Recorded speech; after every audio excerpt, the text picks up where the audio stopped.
हाँ जी मेरे प्यारे विद्यार्थियों, फिर से एक बार आप सभी का स्वागत करता हूँ, वेलकम करता हूँ आपका अपने इस एस आज मैथमेटिक्स पर। प्यारे विद्यार्थियों, आप सभी अच्छे होंगे, बेस्ट होंगे और स्टडी के अंदर मस्त होंगे, बिजी होंगे।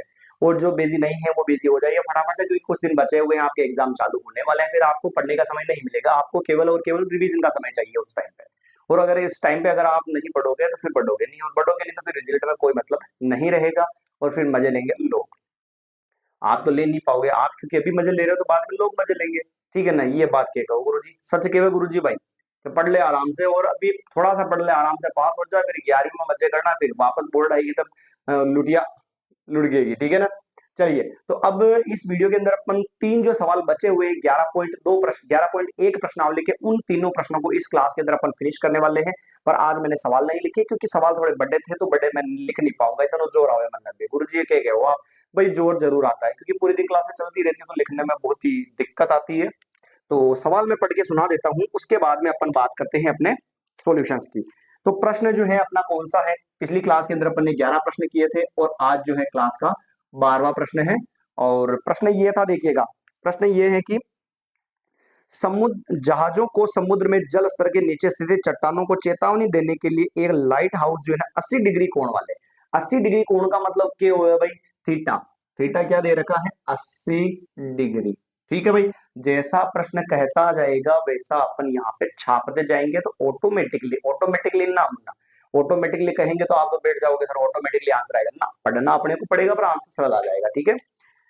80 डिग्री कोण वाले एक त्रिज्य खंड में 16.5 किलोमीटर की दूरी पर, 16.5 किलोमीटर की दूरी अगर कोई त्रिज्य खंड है, और त्रिज्य खंड का थीटा दे रखा है, तो जो दूरी होगी ना वह उसका क्या होगा? आर होगा, 16.5 किलोमीटर। ठीक है सर। चलिए, तो प्रश्न कहता है कि लाल रंग का प्रकाश फैलता है तो समुद्र के उस भाग का क्षेत्रफल ज्ञात कीजिए, ज्ञात कीजिए जिसमें जहाजों को चेतावनी दी जा सकती है। जहाजों को क्या दी जा सकती है? चेतावनी दी जा सकती है। और प्रश्न ने खुद कह दिया कि ये क्या बनेगा? एक त्रिज्य खंड बनेगा, और एक त्रिज्य खंड बनेगा तो लो जी सर, अपन सबसे पहले इसका क्या निकाल लेंगे? त्रिज्य खंड का क्षेत्रफल। और सर जी त्रिज्य खंड के क्षेत्रफल में कौन सा फॉर्मूला लगेगा? तो थीटा का मान 180 डिग्री से कम है, इसका मतलब कौन सा लगेगा? लघु त्रिज्य खंड। तो ये लो भाई, लघु त्रिज्य खंड का क्षेत्रफल। कुछ ना करना, सवाल पढ़ना और मस्त रहना। लघु त्रिज्य खंड का क्षेत्रफल के हो गुरु जी? सही है भाई, सही है। लघु त्रिज्य खंड का क्षेत्रफल पाई आर स्क्वायर थीटा और बटेवा में 360 डिग्री, ये फॉर्मूला हो गया। पाई का मान दे रखा सर जी इसमें, पर पाई का मान जो लोचा यूं हो गया कि पाई का मान इसमें 3.14 दे रखा है। पाई का मान कितना दे रखा है? 3.14 इंटू आर। आर का मान है 16.5, तो ये 16.5 इंटू 16.5 इंटू थीटा का मान 80 डिग्री, और बटेवा में क्या लिखूं? 360 डिग्री। जीरो से जीरो कट गया सर। अब काटू मैं इसको? ना भाई, पहले इसको पॉइंट हटाओ। पॉइंट के बाद में दो अंक है ना, तो नीचे कितना जीरो आएगा? दो जीरो। इधर पॉइंट के बाद में कितना अंक है? एक जीरो, तो कितना आएगा? एक जीरो। इधर भी पॉइंट के बाद में एक अंक है, तो नीचे कितना आएगा? 10 आएगा, ओनली फॉर 10। ठीक है भाई। चलिए, अब काटू मैं इसको 5 से 2 बार। सर जी इसको 5 से काटा मैंने, 5 तीय 15, और एक बचा, फिर 5 तीय 15, ये हुआ क्या गुरु जी? 15। और हाँ भाई हाँ, फिर 5 से काटा मैंने इसको 2 बार, इसको भी 5 से काटा मैंने 33 बार। लीजिए सर, फिर क्या करेंगे अब? 3 से काटा मैंने इसको 11 बार, और 3 से इसको काटा 3 एक, और 3 3 दूनी 6। ठीक है सर। फिर काटू मैं इसको, 2 से काटू मैं इसको 4 बार, फिर 2 से काटू मैं इसको 2 बार, और फिर 2 से काटू मैं इसको, लो जी 6 बार। मजा आ गया भाई काटने का। अब यूं मत कहना कि सर जी मैंने काटना नहीं आता। काटना नहीं आवा तो भी आपको सीखना पड़ेगा। क्लास को आराम से देखो, बैठ के पॉज करो वीडियो को, और स्पीड कम ज्यादा करके बार बार वीडियो को देखते रहो, तभी आपको अच्छे से समझ में आएगा। और हाँ जी हाँ, ये मैं कह दूं कि काटना सेम टू सेम नहीं है। आपको आपको क्या करना है, यहाँ पर एक बार इस सवाल को कैसे काटा वो समझ लो, फिर अपनी इच्छा हो जैसे मन मर्जी से उठाई कुल्हाड़ी में काटते जाओ, काटते जाओ, काटते जाओ, रप्पा रप। लास्ट में मैटर खत्म हो जाएगा, जो बचेगा वही अपना होगा। ठीक है भाई। चलिए, फिर यहां से काटे अपन 6, 6 देखो यहाँ से और कट रहा है। 3 से काटा 33 को मैंने 11 बार, इधर 3 से काटा मैंने इसको 2 बार, 2 से इसको काटा मैंने 157 बार। तो लो जी ये आंसर आ गए 157 इंटू 11, और नीचे कितना आया सर जी? 100 के साथ छेड़छाड़ क्यों नहीं करी सर? हो ही नहीं रही। अब पहला होती तो भी नहीं करते, क्यों? क्योंकि यहाँ पर 2 जीरो है, तो नीचे 2 संख्या छोड़ के अपन क्या लगा देंगे? पॉइंट छाप देंगे। देखना कैसे गुणा करवाऊं मैं अभी इसका। 11 7 77 का 7 हासिल के 7 और 11 5 55 55 और ये 5 ये 60 और 62 62 के 2 और हासिल के 6 11 और 6 17 और ये बटेगा हम कितने हो गए 100। लो जी लो, आया क्या आंसर? नहीं आया सर जी, गड़बड़ हो गई। अब क्या गड़बड़ होगी मैंने पता ना है, पर हो चुकी है गड़बड़। ओ लो, ये 157 11 और फिर एक 11 और बच्चा बोलिए, एक 11 और बचा तो ये इसको भी यहाँ पे लिख देते हैं। ठीक है सर, अब गुणा करवाओ 11 × 11 तो 121 हो गया और ये 157 हो गया। फिर गुणा करवाओ 7 5 1 इंटू और इंटू इंटू इंटू 7 5 1 और ये 14 के 4 हासिल का एक 10 और 11 का एक हासिल का एक 2 और एक ये 3। अपनी गाड़ी तो यूं ही चल रहा है भाई। ठीक है, गुणा करवा लेना 7 और 5 ये 9 और ये हो गए 7 8 9 ये 9 और ये हो गए 8 और ये 1 यानी 18,997 18,997 गुणा और बटेगा में था 100। तो नीचे कितने जीरो है सर? 2 जीरो है नीचे, तो 2 संख्या छोड़ के क्या लगा दो? पॉइंट लगा दो। पीछे 2 संख्या छोड़ दो, पीछे 2 संख्या छोड़ दी अपन ने और इधर पॉइंट लगा दिया। और किलोमीटर में चल रहा था तो क्षेत्रफल में किलोमीटर मीटर जो भी होता है उसकी घात कितनी आती है? 2 आती है। तो लो जी फटाफट से इस सवाल को एक बार स्क्रीनशॉट में उतार लो। ये अपना हो चुका है कंप्लीट सवाल नंबर 12वां। अब इसके बाद में अपन बात करते हैं सवाल नंबर 13वें की। तो फट से इसको एक बार उठाइए, स्क्रीनशॉट उठाइए, फटाफट से उठाइए एक बार जल्दी से। लिया भाई स्क्रीनशॉट, चलिए नेक्स्ट अगले प्रश्न की बात करते हैं अपन। इधर चला उधर चला जाने कहाँ मैं किधर चला और फिसल गया कि तुमने क्या किया। हाँ जी, प्रश्न अपना 13वां। प्रश्न 13वां ये है, समझिएगा, लिखेंगे नहीं और उसको डायरेक्ट अपन सोल्व करेंगे। तो इसका डायग्राम जो है मैं बता दूं। और वैसे ये 13वां सवाल जो है नोट इंपोर्टेंट, काफी समय से अपन गिन रहे थे कि 1 2 3 4 5 6 7 8 9 10 11 12 13 13 करूं गिन गिन गिन के इंतजार आजा सही है।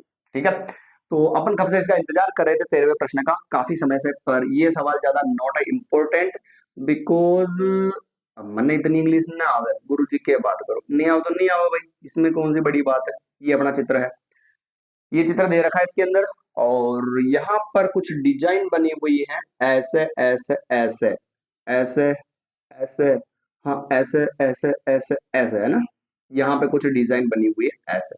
तो हमें इन डिजाइनों पर, इन डिजाइन जो है ना, इन डिजाइनों का खर्चा निकालना है। क्या करना है भाई? प्रश्न को सुनिएगा। एक गोल मेज पोस्ट पर 6 समान डिजाइन बनी हुई है, 1 2 3 4 5 6, 6 डिजाइन बनी हुई है सर, बनी हुई है। तो प्रश्न ये कहता है कि यदि मेज पोस्ट जो है ना की त्रिज्या 28 सेंटीमीटर है, इसकी त्रिज्या कितनी दे रखी है सर जी? 28। आर बराबर दे रखा है 28 सेंटीमीटर। और प्रश्न ये कहता है कि 0.35 रुपए प्रति वर्ग सेंटीमीटर की दर से इन डिजाइनों की लागत ज्ञात करनी। इन डिजाइनों की क्या ज्ञात करनी है सर जी? लागत ज्ञात करनी है।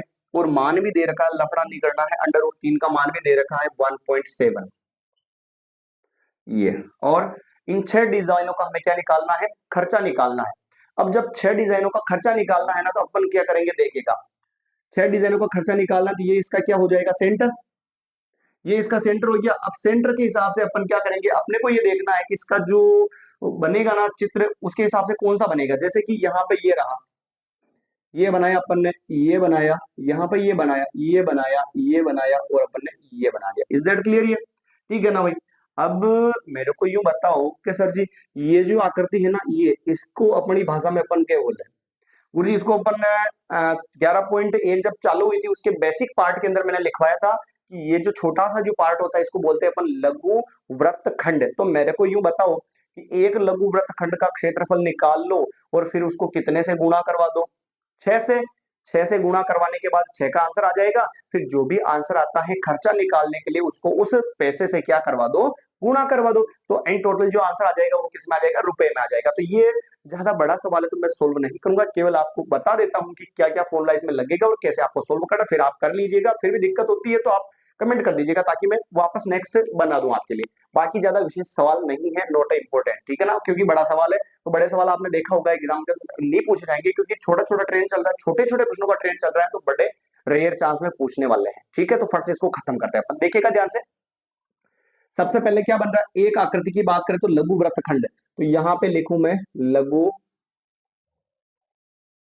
लघु वृत्तखंड का क्षेत्रफल। अब लघु वृत्तखंड का क्षेत्रफल तो क्या होता है, पाई आर स्क्वायर थीटा बटेवा 360 डिग्री माइनस आर स्क्वायर बटेवा 2 और साइन थीटा, ये होता है। अब सर जी आपने कहा कि आर का मान दे रखा है, अंडर रूट 3 का मान दे रखा है, पर थीटा कहाँ है भाई, थीटा नहीं है गुरुजी। तो ये देखो भाई, थीटा कैसे निकालेंगे, टोटल 360 होता है। अब 360 के डिजाइन कितने बने हुए हैं, यहाँ पर 6 भाग बने हुए हैं, और 6 भाग बने हुए, इसका मतलब कितने का भाग लगाओगे, 6 का। 6 से इसको काटा गुरुजी तो कितना आया, 60 डिग्री। थीटा का मान हो गया भाई, और आर का मान भी हो गया, और अंडर रूट 3 का मान दे रखा सवाल में, तो ये मान इसमें रखेंगे तो अपना लघु वृत्तखंड का क्षेत्रफल आएगा। पर बताओ कितने का, केवल only for one man army, यानी कि केवल एक वृत्तखंड का क्षेत्रफल आएगा। और हमारे पास डिजाइने कितनी है सर, टोटली 6 डिजाइन है, इसका मतलब 6 डिजाइनों का क्षेत्रफल कैसे निकालेंगे, 6 डिजाइनों का क्षेत्रफल। 6 डिजाइनों का क्षेत्रफल कैसे निकालेंगे सर, तो 6 इंटू लघु वृत्तखंड का क्षेत्रफल।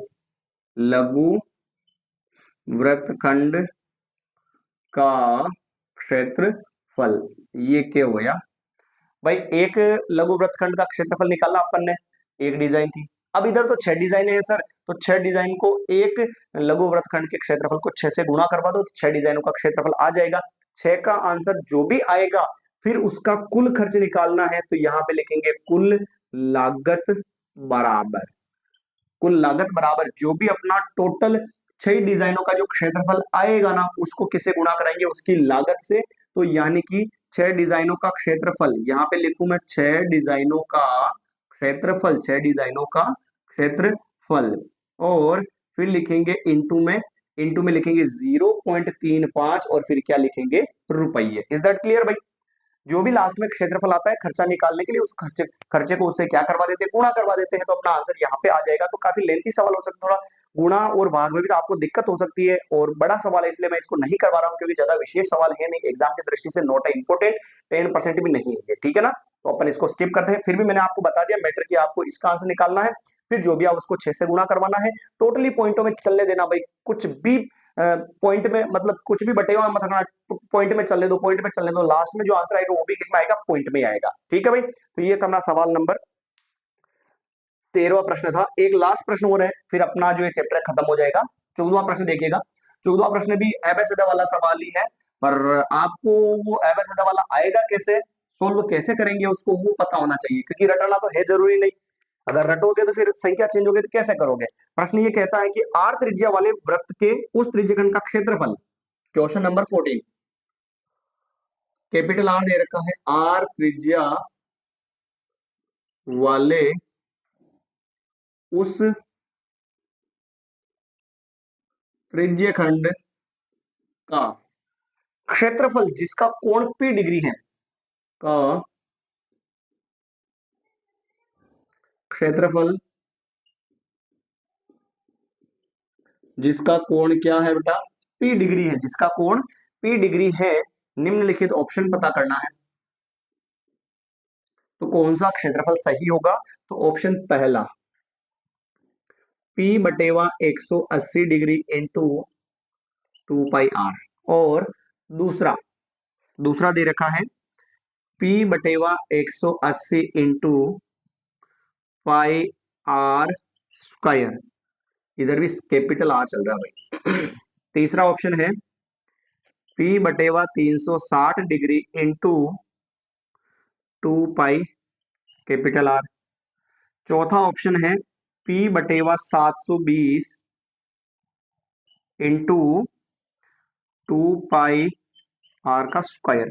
ये 4 ऑप्शन हमें दे रखे हैं, और अपने को पता करना है कि इसका जो राइट जो आंसर है, त्रिज्यखंड का क्षेत्रफल क्या होगा जिसकी त्रिज्या दे रखी है आर, और कोण क्या दे रखा है, p डिग्री दे रखा है। तो सबसे पहली बात तो मेरे को ये बताओ, त्रिज्यखंड का क्षेत्रफल क्या होता है सर।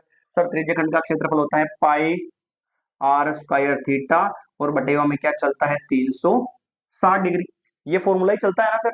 चलिए पाई का तो पाई रहने दो, और आर त्रिज्या कितनी है, कैपिटल आर है, तो कैपिटल आर लिख दू यहाँ पे, और थीटा क्या है, पी डिग्री है, और बटेवा में क्या चल रहा है, 360 डिग्री चल रहा है। तो मेरे को यूं बताओ, आर की जगह तो कैपिटल आर लिखा और थीटा की जगह अपन ने पी लिखा, तो पाई आर स्क्वायर कहाँ पे आ रहा है? मेरे को यूं बताओ, इसमें पाई आर स्क्वायर आ रहा है क्या सर? नहीं आ रहा है, तो चलो इसको तो कैंसिल करते हैं। इसमें पाई आर स्क्वायर आ रहा है क्या? नहीं यार, इसको भी कैंसिल करते हैं। अब दो ऑप्शन बचते हैं अपने पास, एक तो ये वाला और एक ये वाला। चेक करो, पाई आर स्क्वायर पी, इधर भी देखो पाई आर स्क्वायर पी, ऊपर कोई भी चेंज नहीं है, ऊपर इज बिल्कुल सेम है ना, तो नीचे वाली भी सेम होनी चाहिए। तो नीचे 360 है, इधर 360 है क्या सर जी? नहीं है, इसका मतलब ये ऑप्शन भी गलत है। ऑप्शन क्या हो जाएगा? ये वाला। पर सर ये तो मिल ही नहीं रहा। अब ये मिलेगा कैसे, मिलेगा देखना। पर मैंने बता दिया ना, तीनों ऑप्शन काट के ये कटेंगे तो फिर बचेगा वही आंसर होगा। अब ये वाला कैसे आएगा देखना, ऊपर नीचे किससे गुणा करवाओ, 2 से। ठीक है सर, करवा दिया। अब देखो, पी को तो लिखता हूं मैं आगे, ठीक, और 2 को गुणा कराया 360 से, तो आएगा 720 डिग्री यहाँ पे नीचे, फिर इनटू, और फिर क्या लिखता हूं मैं, ये मैंने यहाँ पे गुणा कर, इन दोनों को गुणा यहाँ पे करवा लिया, पी आगे लिख दिया। अब बचा 2, बचा तो 2 को लिखूं, फिर क्या लिखूं, पाई, और फिर लिखूं कैपिटल आर स्क्वायर। तो देखो ये वाला आंसर क्या हो गया, सही हो गया, यानी option number D is the right answer हो जाएगा, चौथा ऑप्शन सही हो जाएगा। तो बिल्कुल एकदम कंप्लीट है भाई, उठाइए एक बार स्क्रीनशॉट। ये अपने जो है आज तक लास्ट 11 प्रश्नावलियों के क्वेश्चन जो है मैंने बिल्कुल एकदम अच्छे से सोल्व करवाने का प्रयास किया। अगर आपने नहीं देखा है तो उन सभी को जाकर जरूर देखें, और वीडियोस अच्छे लगे तो प्लीज वीडियो को लाइक, कमेंट और शेयर कीजिएगा। और अगर आपको इंपॉर्टेंट जो छोटे छोटे प्रश्न है उनकी क्लासेस भी देखनी है, तो पहले भी जो बच्चे देख रहे हैं, जो मेरे प्यारे विद्यार्थी देख रहे हैं, उन सभी को मैंने बता दिया था, और फिर वापस बता दूं कि प्लेलिस्ट के अंदर जाइएगा, वहां पर आपको प्रश्नावली 1 का भी छोटे इंपॉर्टेंट प्रश्न है, प्रश्नावली 2 के भी है, और अगले भी आपको बहुत जल्द 1 बाय 1 करके 1-2 दिन में 2-3 चैप्टर के आपको सारे मिल जाएंगे। छोटे छोटे प्रश्न, बड़े अपन अलग करेंगे, और छोटे छोटे प्रश्नों की मैं बात कर रहा हूँ। थोड़ा अपन लेट चल रहे हैं पर अच्छा चल रहे हैं, और अच्छा मैं समझाने का प्रयास कर रहा हूँ। आई होप आप ध्यान से देखोगे तो आपको काफी सहायता होगी। ठीक है, मिलेंगे अपन नई क्लास के अंदर। धन्यवाद, और सभी को सीताराम, जय हिंद, जय भारत।